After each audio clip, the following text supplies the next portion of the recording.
कोविड-19 और आज का मतदाता टीवी में रवि त्रिपाठी जी आपका स्वागत है। नमस्कार सर। नमस्कार सर। रवि त्रिपाठी जी, जो काफ़ी चर्चा में आप हैं क्योंकि आपका जो है एक एनजीओ है अमृत वर्षा। तो पहला सवाल है कि ये अमृत काल महोत्सव जो है हमारे देश की प्रधानमंत्री ने और उत्तर प्रदेश सरकार ने बहुत अच्छी तरह मनाया। तो अमृत वर्षा जो एनजीओ है इसका मुख्य उद्देश्य क्या है सर? सर सबसे पहले बात आपका बहुत बहुत धन्यवाद कि आपने मुझे सेवा का मौका दिया। और सबसे पहले बात, अमृत वर्षा एनजीओ जो पिछले 12 साल से मैं चला रहा हूँ यहाँ वसुंधरा में। अमृत का मतलब ही आपको पता है कि एक मीठा, लोगों को मिठास बांटना। नहीं तो आजकल लोगों के पास करवाहट की कमी नहीं है। रास्ते पे चले जाओ, थोड़ा सा अगर किसी दिक्कत हो जाए तो लोग लड़ने बढ़ने को तैयार हो जाते हैं। और अमृत वर्ष चल रहा है और अमृत वर्ष तो देखो जब आज़ादी के बाद से ही चल रहा है। अगर मेरा मन साफ़ है, मेरा दिल साफ़ है तो आप कहीं पे भी अमृत वर्षा कर सकते हो। और हमारे देश के माननीय प्रधानमंत्री जो मोदी जी हैं, उन्होंने बहुत अच्छा लोगों को एक साथ लेकर आने में, अमृत महोत्सव मनाने में, सबको एक साथ इकट्ठा करने में योगदान दे रहे हैं। लेकिन सब लोग एकत्र नहीं हो पा रहे हैं क्योंकि सब लोग, राजनेता लोग, प्रतिनिधि लोग जो जनता को करना चाहिए वो कर नहीं रहे हैं। जब उनको वोट मांगना होता है तो जनता के सामने हाथ जोड़ते हैं, बाकी 5 साल जनता उनके सामने हाथ जोड़ती रहती है और जनता परेशान रहती है। और जो आपने गाज़ियाबाद की हालत देखा और अपने साहिबाबाद की हालत देखा है कि एक साहिबाबाद में पढ़ने के लिए एक स्कूल की व्यवस्था नहीं, एक सरकारी स्कूल नहीं है, सरकारी हॉस्पिटल नहीं है। अब सरकारी स्कूल नहीं है तो बच्चे जाएंगे कहाँ? इसी वजह से और यहाँ पिछले 10 वर्षों से मैं स्लम एरिया के बच्चों को प्राइमरी लेवल तक पढ़ा रहा हूँ क्योंकि आपको अच्छा, इसी एनजीओ के माध्यम से? इसी एनजीओ के माध्यम से। कहाँ पढ़ाते हैं? ये यही सेक्टर 6 वन मार्ट मॉल है, इसी के पार्किंग एरिया में पढ़ते हैं बच्चे। सुबह 8 बजे से लेकर 11:30 बजे तक क्लास चलता है, ओपन खुले आसमान के नीचे। और पिछले 10 साल से रेगुलर कितनी उम्र के बच्चे पढ़ते हैं सर? हम लोग यहाँ पे 4 साल से लेकर और 13-14 साल तक के बच्चे को पढ़ाते हैं। उसके बाद 5वीं के बाद क्या होता है, उनके पेरेंट्स या तो क्योंकि ना वो आगे हम लोग उनको पढ़ा पाते हैं क्योंकि आप तो मोस्टली बच्चे क्या होते हैं अपने घर वालों के साथ काम पे लग जाते हैं। फिर भी कोई बच्चा अगर अच्छा होता है, कोई अगर हमें फाइनेंशियल अगर हेल्प करता है तो उसको रेगुलर स्कूल में एडमिशन करा देते हैं। अगर सरकारी स्कूल की व्यवस्था होती तो शायद हम बच्चों को सिखाते, ट्रेन करते और उनको स्कूल में डालते। जैसे दिल्ली में हर एक 2 किलोमीटर के बाद सरकारी स्कूल है और यहाँ प्राइवेट स्कूलों की हालत आपको पता है कि जितना लोग 10,000 रुपये महीने कमा नहीं रहे, 10,000 रुपये तो वहाँ के मंथली आपको फीस देना है। तो प्राइवेट में आप पढ़ा नहीं सकते, सरकारी स्कूल व्यवस्था नहीं है। तो ऐसे ही स्वयं सेवक लोग अलग अलग जगह, मैं नहीं, बहुत सारे लोग हैं जो अलग अलग जगह पे जितने भी बच्चों की हेल्प कर सकते हैं वो हेल्प कर रहे हैं। मेरा ये मुद्दा नहीं है कि मैं बच्चों को IAS बनाऊँ, IPS बनाऊँ, लेकिन मैं उसको एक प्राइमरी एजुकेशन, बेसिक एजुकेशन दूँ ताकि कल को बच्चा ना ये बोले कि मैं अनपढ़ हूँ, जैसे उनके पेरेंट्स आज बोलते हैं। इसी वजह से आज 10 साल से रेगुलर क्लास चल रहा है। कुछ लोग इसको सपोर्ट भी कर रहे हैं, कुछ वॉलंटियर पढ़ाने आते हैं। मैंने टीचर्स रखे हुए हैं जो नॉर्मल उनको पे करते हैं और इसी तरह से रेगुलर स्कूल चल रहा है। त्रिपाठी जी, एक सवाल था, काफ़ी युवा हैं अभी आप, लेकिन एनजीओ का प्लान 10 वर्षों में क्यों आया?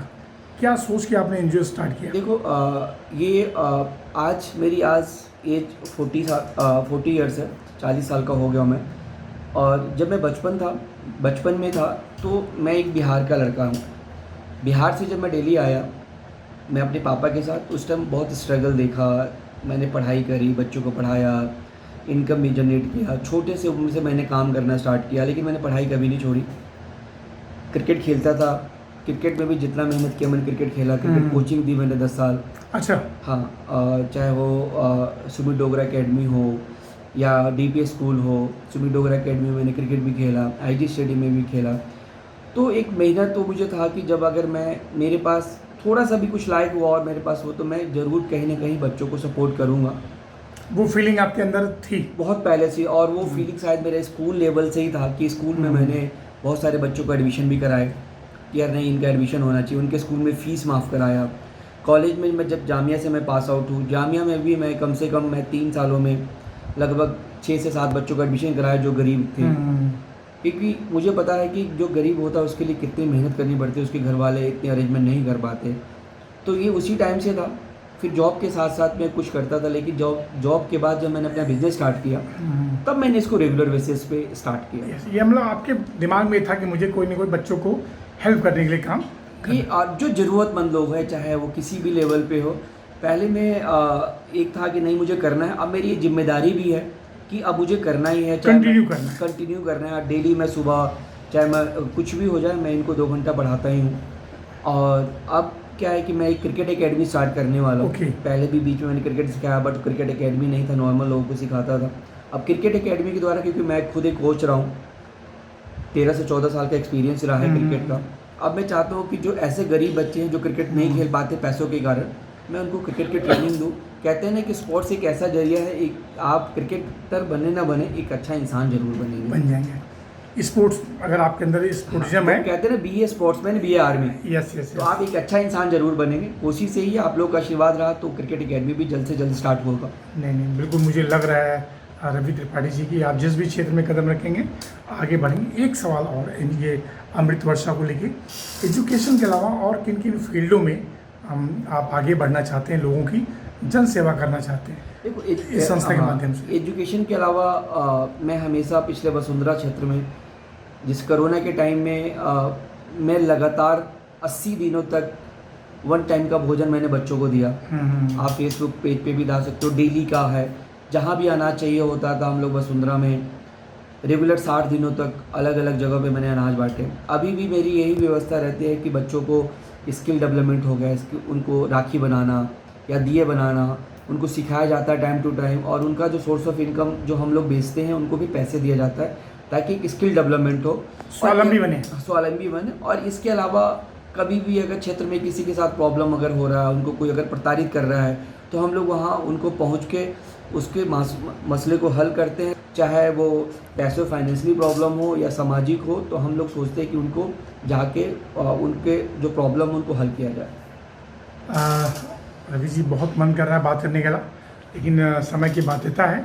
एक सवाल मैं और आपको पूछना चाहूँगा, जो वसुंधरा सेक्टर है, एक तरफ रेजिडेंशियल है, एक तरफ इंडस्ट्री, काफ़ी इंडस्ट्रियाँ हैं, तो क्या भविष्य में आप राज्य सरकार से मांग करेंगे कि यहाँ पे जो प्रदूषण से होने वाली दिक्कतें हैं वो धीरे धीरे उसको सॉर्ट आउट किया जाए? सर, हम लोग तो हमेशा इस बात से पिछले 10 सालों से लड़ रहे हैं। आपने इस वसुंधरा को एक हाई इलाका बना दिया, पेपरों में हम लोग छाप देते हैं कि नंबर 1, कहाँ से नंबर 1, यहाँ पोल्यूशन कितनी दिक्कत है। आज मैं वसुंधरा में अगर प्लॉट खरीदने चले जाओ, सरकारी अस्पताल भी नहीं है, सरकारी अस्पताल, यहाँ डिस्पेंसरी नहीं है। आप सरकारी अस्पताल की बात करो, डिस्पेंसरी नहीं है। एक प्राइवेट हॉस्पिटल, प्राइवेट डॉक्टर के पास चले जाओ तो 1000 रुपये का उनका देखने का चार्ज होता है, और जो बंदा दिन के 300 रुपये कमाता है वो 1000 रुपये कहाँ से दे देगा।